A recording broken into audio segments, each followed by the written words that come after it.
अस्सलाम वालेकुम एवरीवन, कैसे हैं सब। उम्मीद करता हूं कि आप सब खैरियत से होंगे। यूरोप ने न्यूक्लियर ड्रिल्स का आगाज़ कर दिया है।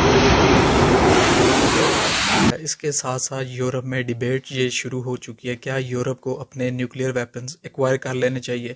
अब ये व्लॉग बनाने से पहले बड़ी जुनिया एक जहनी कश्मकश का शिकार था, एक बड़ी सोचों में गुम था और एक सवाल का जवाब तलाश करने का रहा था जिसका जवाब मुझे नहीं मिल सका। तो मैंने कहा ये सवाल मैं फिर ऑडियंस के सामने रखूँगा कि आप लोगों ने मुझे इस सवाल का जवाब देना होगा, जो यानी कि मैं तलाश करने में जिसका जवाब नाकाम रहा हूँ। तो सवाल क्या था जो मैं सोच रहा था, जिस बारे में मैं दुनिया उलझा हुआ था बहुत सारी सोचों में, कि ये जो गोरे हैं, गोरी चमड़ी वाले गोरे हैं, जो अंग्रेज़ है, फरंगी है, एक तरफ तो हम यानी कि इनका पूरी तरीके से एहसानमंद है पूरी दुनिया, चाहे इन्होंने जो मेडिकल की फील्ड में जो इजादात की है, चाहे साइंस की फील्ड में, चाहे फिज़िक्स में, केमिस्ट्री में, यानी कि ऐसी ऐसी इजादात की है कि हम सब की ज़िंदगियों में आसानियाँ बहुत सारी आई है। तो इसलिए हम तो इनके एहसानमंद है उस लिहाज से।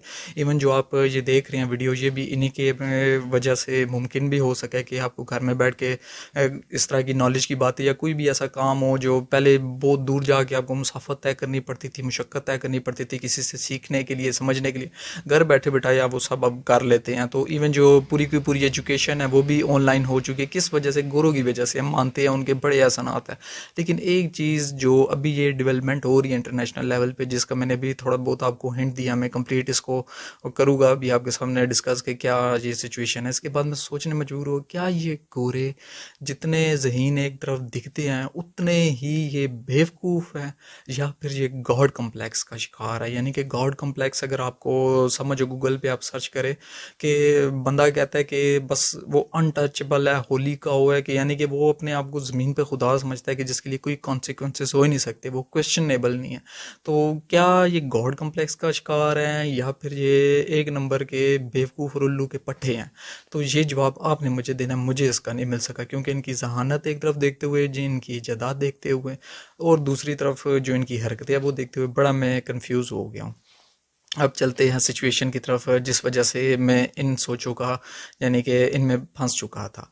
वो सिचुएशन अब ये इंटरनेशनल लेवल पे डेवलप हो रही है कि ट्रंप ने, क्योंकि नेटो को ये वार्निंग दी कि पैसे दो अपने जो तुम्हारे बनते हैं दिफाई अखराजात की मद में, नहीं तो मैं तुम्हारा तहफ़्फ़ुज़ नहीं करूँगा। अब मैं आपको ये बताता चलूँ कि जो ये पूरा यूरोपियन कॉन्टिनेंट है ये बेसिकली रिलाई करता है न्यूक्लियर डिटेरेंस कैपेबिलिटी के ऊपर जो यूएस की है। यूएस के पास कुल 5244 कहते हैं न्यूक्लियर आर्सनल मौजूद है, जिसमें से 100 उसने डिप्लॉय किए हुए हैं यूरोप के कॉन्टिनेंट के ऊपर, जैसे कि टर्की हो गया, जर्मनी हो गया, बेल्जियम हो गया, इटली हो गया, और जो नेटो मेंबर्स में फ्रांस है और यूके है, इनके पास अपने न्यूक्लियर आर्सनल हैं। लेकिन बाकी पूरे खत्ते के लिए, रूस से बचाव के लिए, और उसने 100 के करीब इधर पूरे यानी कि खत्ते में लगाए हुए हैं। तो क्योंकि ट्रंप ने ये धमकी दी, इससे पहले भी ट्रंप इनको धमकियां देता रहता था कि अपने पैसे दो, पैसे नहीं दोगे तो मैं तुम्हारा दिफा नहीं करूँगा। तो इस वजह से अब यूरोप के अंदर ये डिबेट शुरू हो चुकी है कि क्या यूरोप को अपना न्यूक्लियर यानी कि आर्सनल बना लेना चाहिए, डेवलप करना चाहिए, अगर इन केस यूएस हमें दुनिया धोखा दे देता है किसी मुश्किल वक्त में। दूसरी तरफ उन्होंने अभी न्यूक्लियर ड्रिल्स का भी आगाज़ कर दिया, एयरक्राफ्ट कैरियर के ऊपर से वो जेट्स की हैं, यानी कि टेक ऑफ कर रही है कि जो न्यूक्लियर वेपन्स को लेके जा सकते हैं उन जेट्स को, यानी कि जिनकी न्यूक्लियर वार लेके जाने की कैपेबिलिटी है उनकी, वो ड्रिल्स कर रहे हैं तो यूरोप के समुद्रों में। दूसरी तरफ इसी के साथ साथ पैरेलल में इन्होंने जो एक एक्सरसाइज बाकायदा शुरू किया ऑफिशियल, जिसका नाम है कि स्टेडफास्ट डिफेंडर 24। ये कोल्ड वॉर ख़त्म होने के बाद से अभी तक की सबसे बड़ी इस पूरे कॉन्टिनेंट के अंदर मशक़ें हो रही हैं। किस लिए? रशिया से, यानी कि अपना इन केस तहफ़्फ़ुज़ करने के लिए कि अगर रशिया हमला कर देता है यूक्रेन के बाद। सिंपल लफ्ज़ों में कहा जाए, वॉर गेमिंग कर रहा है कॉन्फ्लिक्ट रशिया के साथ, के वॉर गेमिंग कॉन्फ्लिक्ट मतलब कि वो अपने पास से मनसूबाबंदी कर रही है कि इन केस अगर कॉन्फ्लिक्ट शुरू हो जाता है रशिया के साथ तो हमारी क्या तरजीहात होगी। उसके लिए क्या है कि इन्होंने अभी जो मशक़ें ये शुरू की, 24 जनवरी 2024 से शुरू है, 31 मई तक चलेगी। इतनी बड़ी यानी कि लेवल पे। दूसरा इसके अंदर जो मैं आपको अगर एदाद शुमार बताऊं तो 90,000 के करीब आर्म फोर्सेस के बंदे शिरकत कर रहे हैं, जिसमें नेवी, एयर फोर्स और इन्फेंट्री यानी कि सोल्जर्स वगैरह, ये सारी अफवाज के शामिल है, 90,000 के करीब। उसके अलावा जो मिलिट्री इक्विपमेंट ये यूज़ कर रहे हैं उसका तो आप अंदाज़ा यहाँ से लगाए कि टोटल 1100 कम्बैट व्हीकल्स यूज़ कर रहे हैं, जिसमें से 166 के करीब टैंक्स हैं, 533 के करीब जो नहीं है ये आर्मर्ड इन्फेंट्री व्हीकल्स है। इसके अलावा जो है 417 के करीब जो आर्मर्ड कैरियर पर्सनल व्हीकल्स हैं वो हैं। फिर उसके अंदर F-35 तैयार हैं, फिर उसके अंदर F-18 है, F-16 है, F-15 है। इसके अलावा ड्रोन्स है, और जो नेवी है उसके 50 वेसल्स उसके है, जिसके अंदर एयरक्राफ्ट कैरियर है, जो इसी तरह डिस्ट्रॉयर है, और पता नहीं क्या कुछ है। तो ये समझे कि इतनी बड़ी पैमाने पे उन्होंने ड्रिल्स शुरू किया है। और क्या आर्गूमेंट देते हैं कि हो सकता है जी रशिया ने अगर यूक्रेन को फतह कर लिया, वो रशिया के आगे यानी कि सरेंडर अगर यूक्रेन ने कर दिया, क्योंकि इस साल तकरीबन वो मामला आर पार हो जाना, या तो रशिया पूरे के पूरे जो जिन हिस्सों पे ऊपर बैठा है उनको वो अपने हिस्से में करके कहेगा यूक्रेन को कि जा आप साइड पे हो जा। अब इनको अपनी टेंशन है कि जी हमारी अगर लड़ाई हो जाए तो हम उसके लिए तैयारी रखी, आर्गूमेंट दे रहे हैं। लेकिन मैं जो आपको ये बेवकूफ़ी की बात बता रहा हूँ वो किस लिए है, क्योंकि वर्ल्ड वार जो 1 शुरू हुई थी, जो पहली जंग अज़ीम, जो दूसरी जंग अज़ीम शुरू हुई थी, दोनों यानी कि वर्ल्ड वार 1 और 2, जिसके बाद इतनी दुनिया में तबाही फिरी, इतनी हलाकतें, और जितनी हलाकतें हुई उससे ज़्यादा बीमारियों से फिर लोग मरे, क्योंकि ना दवाइयाँ बची, और ये जो जितनी लाशें वगैरह पड़ी हो, जितना बम गिर रहा है, उस सब की वजह बीमारियाँ पैदा होना, उसमें डबल लोग मरे। पता नहीं कितनी कहत साली आई, क्या कुछ बेड़ा गर्क हुआ दुनिया का। सेम वही मिस्टेक्स ये फिर से यूरोप और नेटो करने जा रहा है। तो इस वजह से मुझे समझ नहीं आ रहा ये बेवकूफ़ है या गॉड कम्प्लेक्स का शिकार है। फॉर एग्जांपल वर्ल्ड वॉर 1 कैसे शुरू हुई थी और 2 कैसे शुरू हुई थी, दोनों को जनरल बताऊँ तो अलायंसेस बने थे इससे पहले, कि एक मुल्क ने दूसरे के साथ अस्करी इत्तेहाद बनाया, दूसरे ने तीसरे के साथ बनाया। इस तरह जब इत्तेहाद बने उन्होंने आपस में लड़ाइयाँ शुरू कर दी। स्पेसिफिकली अगर कहूँ तो जो वर्ल्ड वॉर 1 थी वो किस वजह से शुरू हुई, उसमें एक सबसे बड़ा क्या फैक्टर था, उसमें बोंगी मारी थी रशिया ने। वो क्या थी बोंगी, मैं इसलिए कहूँगा क्योंकि उसके बाद दुनिया की तबाही बहुत हुई थी, और ज़्यादा डिसेंट टर्म नहीं मैं यूज़ कर सकता, कि जिस वक्त लड़ाई दो मुल्कों की आपस में हो रही थी, यानी कि ऑस्ट्रिया की और सर्बिया की। ऑस्ट्रिया के जो एयर थे थ्रोन के लिए, जो नेक्स्ट यानी कि इन लाइन थे, शहजादा था यानी कि जो जिसने तख्त पे बैठना था ऑस्ट्रियन एम्पायर के, उनका मर्डर कर दिया जाता है, असैसिनेट कर दिया जाता है बोस्निया के दौरे के दरमियान। वो अपनी बीवी के साथ गए होते हैं, उनको दोनों को मार दिया जाता है जो बोस्निया के कैपिटल है उधर, यानी कि जो ये ऑस्ट्रियन एम्पायर के शहजादा है, इनको जब मारा जाता है इसके बाद ऑस्ट्रियन गवर्नमेंट सर्बिया को, यानी कि सर्बिया का क्योंकि नेशनलिस्ट मारता है, इनको एक अल्टीमेटम देती है कि ये चीज़ें हैं वो करो नहीं तो मैं हमला कर दूंगा। सर्बिया वो डिमांड्स पूरी नहीं करता तो ऑस्ट्रिया उसके ऊपर हमला कर देता है। अब यहाँ पर क्या बूंगी रशिया मारता है कि जब ये दोनों मुल्क आपस में लड़ पड़ते हैं, रशिया अपनी ट्रुप्स को मोबिलाइजेशन का हुक्म दे देता है, पूरी उसकी अफवाज तीनों की तीनों हरकत में आ जाती है। जब ये हरकत में आती है जर्मनी इसका ये मतलब लेता है, क्योंकि जर्मनी रशिया सर्बिया के साथ इत्तेहादी होता है, उसके साथ अलायंस उसका होता है, अस्करी इत्तेहाद जो मैंने कहा था अलायंसेस की पॉलिटिक्स। तो जो जिस तरह रशिया का इत्तेहाद अस्करी होता है ऑस्ट्रिया के साथ, जर्मनी का होता है सर्बिया के साथ। जब जर्मनी देखता है कि उसने अपनी अफवाज की ट्रुप्स की मोबिलाइजेशन का हुक्म दे दिया, इसका मतलब है रशिया हमला करने लगा है। जर्मनी ने ये तस्वुर किया, एक कहते हैं प्री एम्प्टिव अटैक कहते हैं, कि यानी कि इससे पहले दुश्मन हमला करे तुम हमला कर दो, कि वो बुखला जाए, उनके सिफों में जो ये बुखलाहट फैल जाए, कि समझ नहीं लगा कि ये हुआ क्या। कि यानी कि आप सोचें ना, एकदम से आप सोच के बैठे हैं कि कल मैंने ये करना है और रात को आपके ऊपर कोई हमला कर दे, आप तो बुखला जाए आपका। बिल्कुल इसी तरह एक होता है प्री एम्प्टिव अटैक। तो जर्मनी ने ये सोचते हुए कि जो ट्रुप्स की मोबिलाइजेशन का हुक्म दिया, उसका मतलब ये है कि जो रशिया है वो हमला करने जा रहा है, उसने पहले پہلے جرمنی نے حملہ کر دیا. اس کے بعد پھر ایک کے بعد ایک ملک بڑھتے گئے جن کے الائنسز آپس میں بنے ہوئے تھے, اور جو پوری کی پوری عالمی جنگ میں بدل گئی. سیم یہی کام ہوا تھا سیکنڈ ورلڈ وار میں. اور اب آپ دیکھیں کہ جو میں نے آپ کو بتایا کہ اتنی بڑے پیمانے پہ ڈرلز ہو رہی ہے, کہ صرف کولڈ وار کے اینڈ میں ہوئی تھی ایک ڈرل ریفورجر کے نام سے 1988 میں. 90 میں سوویت یونین ٹوٹ گیا تھا, تو 1988 میں جب تک تھا سوویت یونین سمجھ آتی تھی کولڈ وار کا ڈر تھا, تو اس وجہ سے انہوں نے کی. اس میں جو تقریباً پارٹیسپینٹس شامل ہوئے تھے 1,25,000 کے قریب ہوئے تھے. پھر انہوں نے ایک 2018 میں بھی کی تھی, اس کے اندر 50,000 ان کا جو ٹوٹل بندہ تھا انہوں نے شرکت کی تھی, یعنی کہ افواج نے, ان کے بندوں نے. تو لیکن اب وہ کولڈ وار جب ختم ہوگی, ٹوٹ گیا, اس کے بعد جا کے اب اتنے بڑے پیمانے پہ کرنا, جب دو ملکوں کی لڑائی یعنی کہ رشیا اور یوکرین کی ہے, اور یوکرین کو رشیا کو آپس میں لڑوانے والے کون ہیں؟ یہی ہے, یہ نیٹو ہے, یورپ ہے اور یو ایس ہے. رشیا نے ان کو جو نہیں ہے کہا کہ تم یوکرین کو اپنے ساتھ نیٹو میں نہ شامل کرو, کیونکہ جو نیٹو ہے اس کا جو بننے کا مقصد تھا وہ بنا ہی رشیا کو کاؤنٹر کرنے کے لیے تھا اس وقت کے سوویت یونین کو, جب یہ 15 ریاستوں کا ایک مجموعہ تھا سوویت یونین کی صورت میں رشیا. تو جو یہ نیٹو ہے اس نے وارننگ دی کہ اپنے ساتھ یوکرین کو شامل نہ کرو. تو مجھے کوئی مسئلہ نہیں ہے یوکرین کے ساتھ, باقی مالی طور پہ بے شک اس کو اپنے ساتھ جوڑتے ہو, یورپی یعنی کہ اپنا کیپٹلزم کا حصہ بناتے ہو, بنا لو, لیکن عسکری طور پہ یہاں پہ اپنی ایکٹیویٹیز کو بند کر دو. رشیا نے جب اپنی فورسز فروری میں حملہ کرنے سے پہلے 24 فروری کو اس نے حملہ کیا, تو اس سے پہلے جنوری کے اندر نہ وہ اپنی فورسز کو اس کے بارڈر پہ لے کے آیا.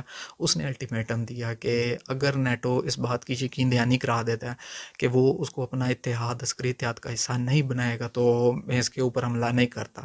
تو اس کے جواب میں جو نہیں ہے جو نیٹو ہے, یو ایس, انہوں نے کہا جی جلنس جو مرضی کرنا کر لے, ہم تو اس کو بنائیں گے. کیونکہ نیٹو کا اتحاد کا حصہ بنانے کا مطلب یہ تھا یوکرین کو کہ جو نیٹو ہے اس کا منشور ہے کہ ایک ملک پہ حملہ سب کا حملہ, اور جب یہ نیٹو کا اتحاد بن جاتا تو انہوں نے اپنا پورا missile defence system, radar system, یعنی کہ رشیا کی مانیٹرنگ کرنے کے لیے, اس کو گھیرا ڈالنے کے لیے وہ یوکرین کی اور رشیا کی بارڈر پہ لگا دینا تھا. دونوں کے بارڈر اسی طرح جڑے ہوئے جس طرح پاکستان بھارت کے جڑے ہیں, تو انہوں نے تو بارڈر پہ آگے بیٹھ جانا تھا. رشیا کے لیے سیکورٹی تھریٹ تھا. تو جب نہیں انہوں نے سنی, پھر جا کے رشیا نے حملہ کیا. اور جو یو ایس بڑھ کے مارتا تھا کہ میں 3,000 فوجی بھیج رہا ہوں پولینڈ میں, جو یوکرین کے ساتھ ہی جڑتا ہے اور رشیا کی بارڈر کے ساتھ ہی, تو وہاں پہ تو فوجی آگے بیٹھ کے جب حملہ ہو گیا یوکرین رشیا کے اوپر, یعنی کہ رشیا یوکرین کے اوپر چڑھ دوڑا. پھر جو بائیڈن ہے یو ایس کا پریزیڈنٹ, وہ کہتا ہے جی اگر ہمارے فوجی اور رشیا کی آمنے سامنے تیسری ورلڈ وار ہو جائے گی, تو اس لیے ان کو نہیں آمنے سامنے ہونے دینا. تو پورے کے پورے یوکرین کی اب اس وقت تباہی پھیر کے رکھ دی ہے.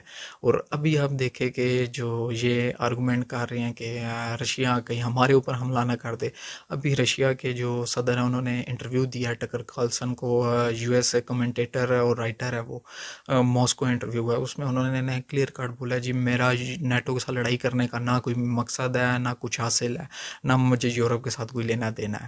تو یعنی کہ اس میں ایک طریقے کی گارنٹی دے دی ہے کہ یورپ کے ساتھ نہیں میں نے لڑائی کرنی. پھر بھی یورپ کہتا ہے جی کیونکہ ہمارا ایک قریب آ کے بارڈر کے بیٹھ گیا, تو ہو سکتا ہے کل کو یہ ہمارے اوپر بھی حملہ کر دے, اسی لیے ہم اپنے دفاع کے لیے کر رہے ہیں. اور یہ جو مشقیں ہو رہی ہے پہلے پانیوں میں شروع ہے, سمندروں میں ہیں, یعنی کہ یہ مشقیں ہو رہی ہیں, میں نے شروع میں بھی آپ کو بتایا. اس کے بعد یہ ایئر یعنی کہ ایکسرسائزز کی طرف آئیں گے, کرتے کرتے یہ پھر لینڈ فورسز کے اوپر آئیں گے. مین اس کا مقصد یہ ہے کہ اپنی فورسز کو کسی بھی حملے کی صورت میں فوراً نارتھ امریکہ اور باقی جہاں ملکوں سے انہوں نے تھوڑی تھوڑی ٹکڑیوں کی صورت میں جو فوجیں اٹھانی ہیں, نیٹو پوری فورسز 31 ملکوں کی, یعنی کہ یہ نیٹو فورسز ہے. اب سویڈن اس کا حصہ بننے جا رہا ہے. تو جو یہ ایکسرسائزز کر رہے ہیں 31 نیٹو فورسز ہیں اور پلس سویڈن کا ملک ہے, ٹوٹل اب 32 یہ ملک ہے کر رہے ہیں. سویڈن آنے والے وقت میں نیٹو کا حصہ بن جائے گا. تو کہنے کا مقصد ہے کہ جو یہ اب کر رہے ہیں اس میں یہ کہتے ہیں کہ ہم نارتھ امریکہ اور باقی سب ملکوں سے ان کیس ایمرجنسی میں ہمیں فوج لا کے ایسٹرن یورپ کے بارڈر پر لانی پڑے تو ہم اس کی یہ پریکٹس کر رہے ہیں. دوسرا ہم وار گیمنگ کر رہے ہیں کہ رشیا کے ساتھ ہم نے اپنی تیاری کس طرح رکھنی ہے, کل کو وہ حملہ کر دیتا ہے. اب میں نے یہ پوری آپ کو ورلڈ وار 1 کی کیوں بتائی کہ یہ جو جرمنی نے اچانک حملہ کر دیا تھا, اب ان ایکسرسائزز کے جواب میں جو رشین آفیشیل ہیں ان کا جو بیان آیا وہ یہ ہے کہ یہ جو نیٹو بنا ہے اور یہ تو بنا ہی رشیا کے خلاف تھا اس وقت کے سوویت یونین کے خلاف. اس کو کہتا ہے کلیئر کٹ, انہوں نے بولا یو ایس نے بنایا, اس کو کھڑا کیا, اس کی فنڈنگ کی, اور اس کو جو اسلحہ وغیرہ سب کچھ یہ کر یہ رشیا کے خلاف یو ایس نے کیا تھا. یہ یعنی کہ اس کا منصوبہ تھا یو ایس کا. اور جو یہ ایکسرسائز ہو رہی ہے یہ ہمارے سیکیورٹی تھریٹ ہے ہمارے لیے. رشیا والے اب یہ کہہ رہے ہیں سیم ایسے ہی جیسے جرمنی نے سپوز کیا تھا کہ ہمارے لیے تھریٹ ہے, اور ان کیس یہ پھر رشیا اس کے اوپر پری ایمپٹیو اٹیک کر دیتا ہے کہ اس سے پہلے کہ یہ ایکسرسائزز کنکلوڈ کر کے میرے اوپر حملہ کرے تو میں ان کے اوپر کر دوں, پھر دنیا کس طرف جائے گی؟ تو یہ گورے کوئی مجھے سمجھ نہیں آتے کہ جو 2 بار یہ دنیا کو جنگ میں دھکیل چکے ہیں, عالمی جنگ میں دھکیل چکے ہیں, پتہ نہیں اس وقت کیا کچھ تباہی پھری ہے, آپ سوچ بھی نہیں سکتے. ابھی جو جنگیں ہوتی ہیں ہلکی پھلکی, ہمیں ان کی تباہیوں کا پتہ لگتا ہے سوشل میڈیا ہونے کی وجہ سے. سوچے اس وقت کیا کچھ انہوں نے ظلم و بربریت دنیا میں کی ہونی ہے. بم تو نہیں دیکھتا کہ کس کے اوپر گر رہا ہوں, کوئی مظلوم ہے یا سویلین ہے یا کوئی اسپتال ہے, اسکول ہے, کالج ہے, وہ تو بس گر جاتا ہے, مار دیتا ہے بندے. اس کی ایک اور آپ دیکھیں کہ یہ اپنی بوسٹ کرنے میں لگے ہوئے ہیں عسکری, یعنی کہ جس طرح میں نے کہا تھا الائنسز کی پالیٹکس نے عالمی جنگ کی طرف دھکیل دیا تھا دنیا کو, کہ جو ابھی جرمنی ہے وہ اپنا جو بجٹ ہے اس سال وہ کہہ رہا ہے کہ وہ 85 بلین یورو کی طرف انکریز کرے گا, جس کا مطلب یہ ہے کہ یعنی کہ 2% جی ڈی پی کے کرے گا اپنی نیٹو کے بجٹ کے حساب سے. 2% جی ڈی پی کے کرے گا مطلب 85 بلین یورو اس کو بجٹ اپنا کرنا پڑے گا, جو یو ایس ڈالر میں 90 پلس بن جاتا ہے, 90 بلین ڈالر پلس. یعنی کہ اگر جرمنی بجٹ کرتا ہے باقی ملک کرتے ہیں. اور ابھی ایک فیکٹری کا ایک پلانٹ کا یعنی کہ افتتاح ہوا جس میں ڈنمارک کے پرائم منسٹر تھے, جرمنی کی جو چانسلر ہے وہ بھی تھی, انہوں نے اس کی یعنی کہ وہ کی ہے کہتے ہیں نا کہ افتتاح کرنا اس پلانٹ کا, وہ انہوں نے انوگریشن کی ہے جس نے 2025 تک یعنی کہ اگلے سال تک پروڈکشن شروع کرنی ہے. 300 ملین یورو سے وہ پلانٹ لاگ رہا ہے, رین سٹیلز کے نام سے یا رائن سٹیلز کے نام سے وہ پلانٹ ہے. تو یہ سب کس لیے ہو رہا ہے؟ کوئی شبرات کے پٹاخے تو انہوں نے بنانے نہیں ہیں. پھر وہی یعنی کہ الائنسز کی پالیٹکس شروع ہوگی جو ورلڈ وار 1 سے پہلے تھی. اس سے پہلے ورلڈ وار 2 میں بھی الائنسز کی پالیٹکس انہوں نے اسی طرح کی عسکری اتحاد کی. سیم اب یہ وہی کام کر رہے ہیں, 2 ملکوں کی اگر آپس میں لڑائی ہے وہ بھی لڑوانے والے یہ ہیں, تو اب یہ اپنا وہ کر رہے ہیں. اور خدا نخواستہ اگر کوئی جنگ ہوتی ہے تو اس کا پھر دنیا کے اوپر کیا ہونا ہے. جو پیٹرول ہے وہ تو اب سوچے کہ 1500 روپے لیٹر 2000 روپے لیٹر پہنچ جانا ہے. جو خوراک ہے وہ ملنی نہیں ہے, جو صرف رشیا یوکرین کی جنگ ہوئی ہے اس کی وجہ سے پوری دنیا میں جو مہنگائی آئی ہے وہ آپ کے سامنے ہے. کیونکہ جو دنیا میں گندم ایکسپورٹ ہوتی تھی ان 2 ملکوں سے بڑے پیمانے پہ ہوتی تھی, زرعی ملک تھا یوکرین. اسی طرح جو آئل ہے وہ رشیا, اس کے آئل کے اوپر پابندی ہے, آئل بھی بڑھ گیا. کھانے پینے کی اگر یہ بڑے پیمانے پہ جنگ یورپ کی شروع ہو جائے تو پھر تو سوچے دنیا کا بیڑے گرک ہو جانا ہے. تو یہ اب سچویشن, اب آپ مجھے بتائیں کہ کیا یہ جو نہیں ہے بیوقوف ہیں, جو جنہیں ہم بہت ذہین سمجھتے ہیں تو صحیح ہے, ذہین ساری جداد ان کی ہم مانتے ہیں, ہم ان کے احسان مند ہیں, یا پھر یہ گاڈ کمپلیکس کا شکار ہیں کہ انہیں لگتا ہے کہ یار جو یہ کر رہے ہیں وہ غلط ہو ہی نہیں سکتا, اس لیے ہمیں سوچنے کی ضرورت ہی نہیں ہے, سوچتے ہی نہیں اپنے ایکشن کے بارے میں, کیونکہ انہیں کانسیکوینسز کا ڈر ہی نہیں ہے, کیونکہ انہیں لگتا ہے ہم کوشچنیبل ہی نہیں ہے. تو امید کرتا ہوں آپ کو یہ ویلاگ پسند آیا ہوگا. اس کے ساتھ ہی مجھے اپنی دعا میں یاد رکھے, اپنا ڈھیر سارا خیال رکھے. اللہ حافظ.